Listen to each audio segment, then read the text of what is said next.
I want to interact with people. Trudeau has certainly triggered people. Especially coming from our top leader. The Western Standard covered it, and we're going to keep doing it. Is it the tax? Is it the rate? Or is it what we assess? The problem is who ends up paying for that tax at the end of the day? Triggered. I'm Cory Morgan, coming to you every day, live at 11:30 Mountain Standard Time. So I'm going to start, though, with sending my condolences to the city of Edmonton, particularly those who are... particularly those who own small businesses, which are going to lose revenue to competitors outside of city limits. I feel for our neighboring provinces as well, and I hope they follow Alberta's lead soon, because Alberta's restrictions and mandates are pretty much all gone. We can breathe again, smile again, scowl again. We no longer have to put on a chin diaper in order to go to the washroom in a restaurant. Bars will no longer have to close 3 hours early during the prime sales and drinking times. Limits on social gatherings are being lifted, I should say, and large venues for sports and concerts can fill up again. Work from home orders have been lifted. Most of us had forgotten they were even there, but they are gone now. Did I mention those damn masks are going to be gone? Oh, God.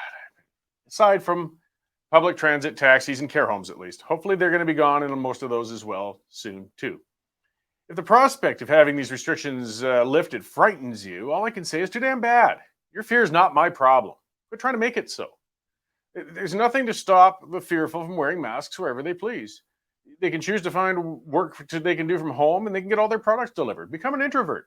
Hell, you can wear a deep sea diving helmet for all I care. It's up to you. It's your problem. We're never going to live in a zero risk world. There's always something out there that could kill us the second we step out the door. No matter how hard the government may try, they're never going to be able to eliminate those risks. They can only eliminate our freedoms, and they're very good at that. All efforts around the world from every country to eliminate COVID-19 has failed, every one of them. No matter how hard some nations have locked themselves down, the virus continues to exist and spread. We can mitigate, but we can't stop this thing. We need to face the reality that we can't govern ourselves out of a disease. Governments can't do the most simple of tasks efficiently and effectively. Why on earth did anybody think they could quell a pandemic?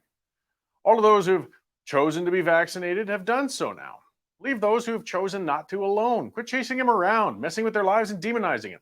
It's not making anybody safer, and it's only dragging out our already agonizingly slow return to some form of social normacy. Ignore the bloody mainstream media news. Not only because I want you all subscribing to us here at the Western Standard, but because it's better for your mental health and sense of safety. The mainstream media will continue to headline whatever the most frightening and negative stats are for the day every day. If deaths went down, the news will report on infections going up. If infections went down, the news will report on the higher positivity rates in testing. If all the stats went down, the news will find an expert who found a lone case of COVID-19 in a rodent in Botswana and will express concern that this strain shall surely lead to mass impotence in young men if indeed it breaks free from the Botswana rat world. Thus, we must lock down in Alberta. They refuse to report positive news on COVID, and you're never going to lose your fear of it if you keep listening to them.